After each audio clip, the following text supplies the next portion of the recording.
And with that, Travis, do you want to introduce yourself and your topic?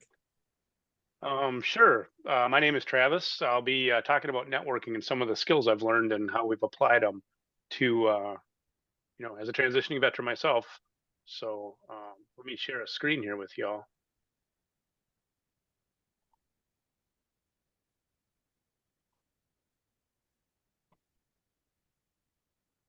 All right, got it. All right. You should all be able to see the screen okay. Good. All right. So, like I said, we're going to talk a little bit about networking tonight. As I've transitioned since October, um, I've kind of put together a methodology for working through the social media to find other veterans and folks to network with, not necessarily seek a job, but to gain the guidance that I need with regards to job search as I begin to transition into April. So, what I want to show you all here is kind of our agenda tonight, right? So, resourcing, the importance of mentorship, and then the methodology itself.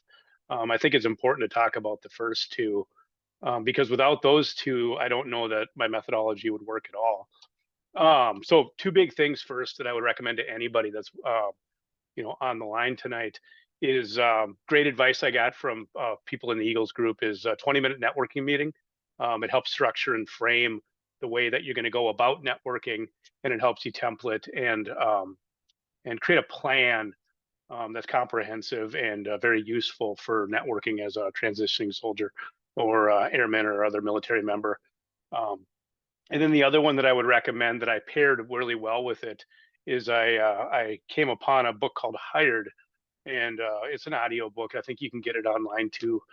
Certainly search it on Amazon. But George Murray writes it, and it's very dynamic, and it pairs well with managing the whole process. And it starts as a resource guide because one of the things that I found out was that I didn't know what I didn't know. And so being able to understand what the process was going to be like end to end and the lessons that he learned, and then pairing it with the advice of the 20-minute networking meeting was a big piece for me in kind of formulating a plan. So with that though, that's not all. There's a third layer to this whole thing, and that's finding organizations and personal contacts that you can use. Particularly with the Eagles group, there's a lot of folks that are trying to help and helping you set up mentorship, bouncing ideas off of, giving you candid feedback. And so being part of an organization like Eagles Group is a huge piece of rounding out this whole process. So again, my methodology, we'll get to it in a second, is rooted or found as a foundation in those three categories or those three tenets. So the other side of it is right. So when you're starting to work through networking, it's kind of daunting. We have a military network. We know a lot of people in our service, and as we transition, you may be moving back home, or you may be just expanding out of your network if you're the guard or reserve, or other things like that. But the network changes that you need to engage necessarily compared to what you used in the service that I found out, and it's a very dynamic change. But the one place that you can start is everybody has personal contacts. They may know other veterans that have transitioned ahead of them. They have family. Um, and they have friends. And these people are all people you can talk to. And they do two things for you. They allow you a lot of times to have a place to practice the methodology. And then they may know somebody who knows somebody who knows somebody. That is critical with the job hunt and the transition is getting to that second and third layer of contacts as advice I was given, right? None of this is advice that I came up with on my own. I've just tried to put it into practice, of course. But that third layer is where you need to get to in order to get to the right type of network where you're actually going to get a job offer. So the methodology is actually pretty streamlined. It's pretty straightforward. Again, using the resources that I mentioned, I think this is kind of how I pare it down into four big steps. Um, the big thing is you have to figure out what you want to be when you grow up, right? And you got to look for things like jobs that interest you, companies that interest you. You need to you're trying to engage folks as you're networking and figure out, do you want to be in a small company, a big company? And LinkedIn is a great way to find these companies and these people. And once you work through the methodology, you can find those companies and those people You can look at jobs, and then you can find people either that have those jobs, and you can try to contact them, or you can talk to the recruiters and other folks. But again, as George talks about, you need to be more aggressive. The network isn't going to come to you; you have to go find it. And it's in terms of the military, right? I would say it's like clearing a building. You have to be willing to move through the building, and you have to be willing to engage it. And once you're in the building and you're clearing the building, you have to be committed. Backing down is not something you can do. And I don't mean with the people you're talking to, but I mean with the process. If you want to be successful, you need to be engaged. I think that's a critical piece. Um, so once you either find people that are interesting, or you find jobs that are interesting that you're interested in, or that you want to try to work your way into that arena, you want to find veterans that work there to network with. We have camaraderie in the service. All the military branches, it doesn't matter if it's the Marines, the Air Force, the National Guard, the Army, the Navy, the Marines. Everybody's willing to generally talk to each other. It gives you an arena to work in that's generally a little safer when you're cold calling or cold contacting than it necessarily is just reaching out to random people. Time is money in the civilian world, and that was a big thing that I found out. And not everybody's willing to take the time to meet with you. But what I did find is that veterans are generally willing at the companies and the organizations I was interested in. They're very interested to meet, to tell their story, and give me at least a piece of advice that I can use and kind of put in my toolbox as I move forward. Um, and so you have to find the veterans, right? And the big thing that I've done, again, time is money. So walking into doors and brick and mortar isn't really going to get it done the way folks used to find jobs. So you have to use the social media. LinkedIn for me is my preferred choice. There's other platforms, of course, but you can reach a wide variety of people very quickly. My goal is to try to create 3 to 10 networking contacts a week. Of those, I may actually have an online meeting with maybe 1 or 2 of those folks in the coming weeks. And then subsequently, there may be an individual sit down. But it takes about 10 contacts to get the 2 to 3 networking meetings to get the one third layer where a job may actually be. So you have to, again, put in the time, no different than when we were in the military, putting in the time to do the PT to get the high PT score, right? You got to put the time in. Um, and again, George talks really well about that. And again, any of the mentors in the Eagle group are phenomenal, and they'll tell you the same thing, that you got to put the time in. So putting the time in is, you got to be smart about it. And what I kind of found out, what's worked for me, is contacting these veterans, right? Um, there's different ways to find them. Some large companies have veterans groups. They have diversity and inclusion groups, of which veterans are a part of in a lot of cases. You can find people that are part of that are commenting on it, that are working in it, that are talking about veterans. So you can find them there. You can also look them up on LinkedIn. A lot of veterans will post that they are veterans, and it makes it really easy to find them within the profession. For example, I'm getting into program management, and I want to work at a little bit larger company. So it's actually pretty easy for me to find them, and I'll show you how to do that in just a minute. There's one cardinal rule, though, and this is like the unbreakable rule as far as I'm concerned with regards to this. It's very difficult to walk into somebody's office who works in industry and say, I want a job. Congratulations, you want a job. We all want jobs as transitioning veterans, right? But the number one thing that they cannot do for you is give you a job, right? They may not be the one that can give you the job. They may not be the one that has, necessarily the network to give you a job. You still have to go through the hiring managers and the recruiters in a lot of cases. But what these people can do is give you tools. They can fill your toolbox. And they can also, when it comes down to a company that you're really engaged with, they may be able to help you with a referral, or they might be able to put you in personal contact with a hiring manager. This has been exceptionally important for me, because with the analytics and the AI that's being used with the resumes right now, you need that sort of insight, right?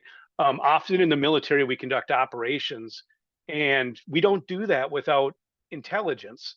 And we want to know what's going to happen over the hill before we get there, so that way we bring the right tools to the operation to be successful there. And it's the same way here. That's what the network will do, and that's what it's done for me, is allow me to have the right tools So when I do engage a company and a hiring manager and a recruiter, my resume is correct. It is saying the right things to the right people at the right time.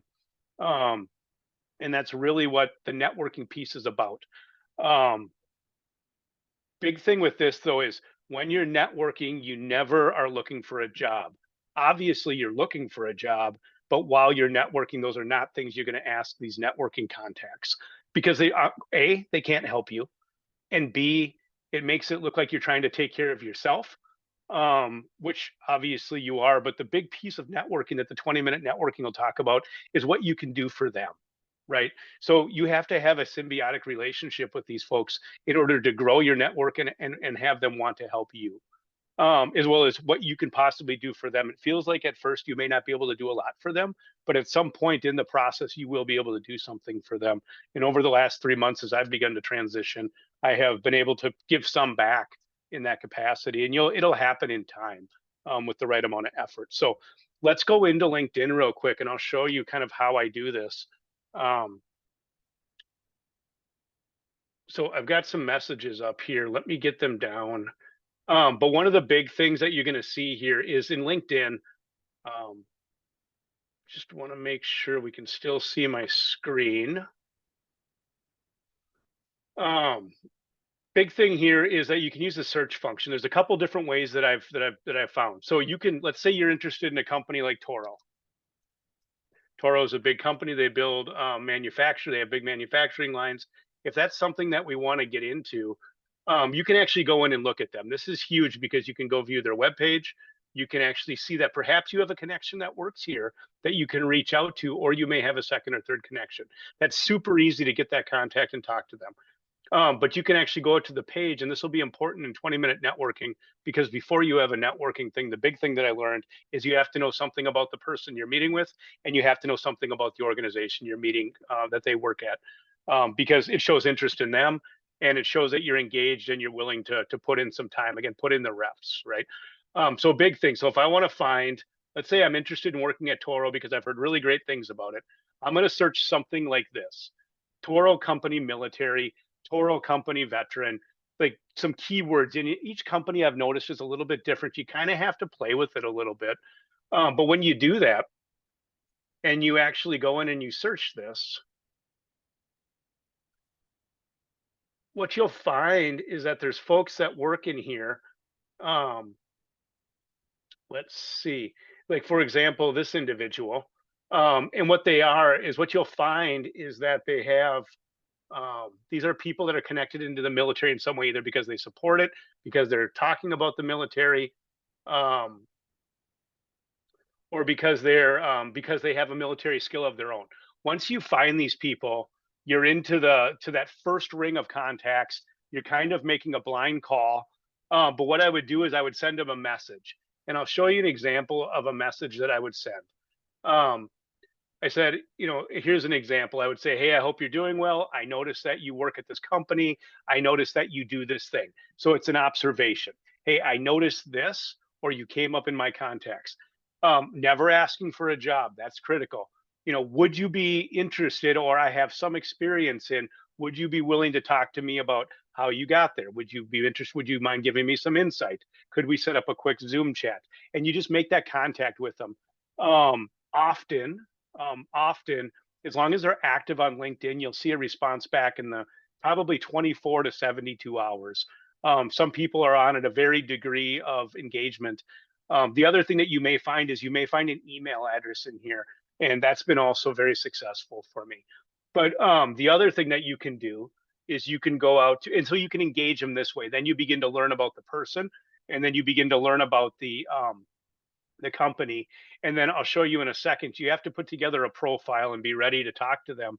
But again, looking at the 20-minute networking model, it really frames out what that meeting should look like. The big thing that I noticed right away is I was not in control of the networking meetings that I had requested. So I'd sit there and I'd be like, "Oh, I'm great. What do you want to talk about? Hi, we're here." And that was not good. If I'm going to ask them for their time and I'm going to ask them to engage, then I need to have a plan, and we need to have a template and an agenda of what we want to talk about. And so by using LinkedIn, I can learn more about this individual. I can learn more about his company. I know what questions I want to ask. You kind of get it going, and you can populate a 20-minute conversation exceptionally quickly. And often, if things go well, what you're going to find is you ask them for another contact, and then it starts to snowball and cascade.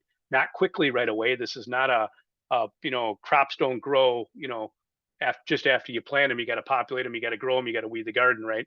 But you can keep things moving, and in time you'll find that the network expands. And this has been my this has been kind of my methodology. So the other piece that I would do here is I would go to a company. Let's just say I'm going to pick a different one here. What is it? I'm going to go to Cargill, or actually we're going to do this. So US Bank, let's say you're interested in banking. One of the things that you can do here then is once it comes up, you can look at jobs, but more importantly at this point, you can go through and you can look at different jobs that you might be interested in. But once you find a job, go ahead and figure out what that job's called. So, whoops. Um,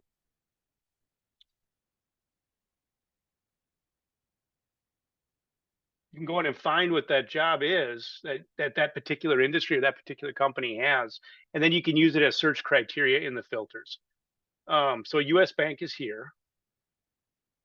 Um, and instead of going to jobs, we're going to actually go down and we're going to go to people. So a lot of the larger companies, and again, some of the smaller companies too, there's two things that happen here. Is once you go into all filters, you're going to find that there's a whole ton of filters in here. And so some of the stuff that people talk about is that you have to play with this again to figure out what everybody's doing. Is you type in a hashtag veteran. That's what they talk about. And you want to go to current company because they work there. And then it may be and you can put in other things, like if you have an alumni with a school, or if you want to get into a particular industry, um, project management, if you have a particular language, title.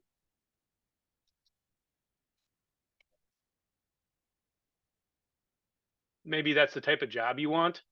And you can go to jobs, and what you're going to find is that all these people pop up, and they're generally going to be veterans. You got to weed through them a little bit, but then you can say, now I know some things. I know that this person works at US Bank, that they have an industry field or something else that I'm interested in, and they either are a veteran or related to a veteran or talking about veterans. If they are any of those things, they are active in the veteran community. They are generally very interested in talking to you. You send them a message and you say, hi, new friend, this is me. I'd like to talk to you a little bit about this industry, in the banking industry, and you kind of work your way into that 20-minute networking again. And usually what you'll get is you'll get a contact back that says, hey, schedule a Zoom meeting with me. I'd love to talk to you. Or they might just say, hey, you know what? I'm super busy, but I think you should talk to this person instead. In the end, what you're going to do is you're going to start generating contacts as long as you stay with it, and as long as you're proactive, and as long as you're motivated to do it, and you'll start getting into that second and third ring. So that's really how my methodology works with this. Oh, one other thing. And then what you do is you take the 20-minute networking book. There's a whole template that they have in there. I was going to show you guys, but I really think that if you're watching this video tonight, you really should just get the book. I think that would be my plug. Both of those books. I don't want to spoil it for you, but definitely get the 20-minute networking book at the very least, and really look at the methodology that they use in there and how they template that meeting and why it's important. And if you can put those two tools together with the LinkedIn search and the 20-minute networking stuff, you can really begin to grow your network as a newly transitioning veteran. So at this point, that's all I have, pending any questions from anybody.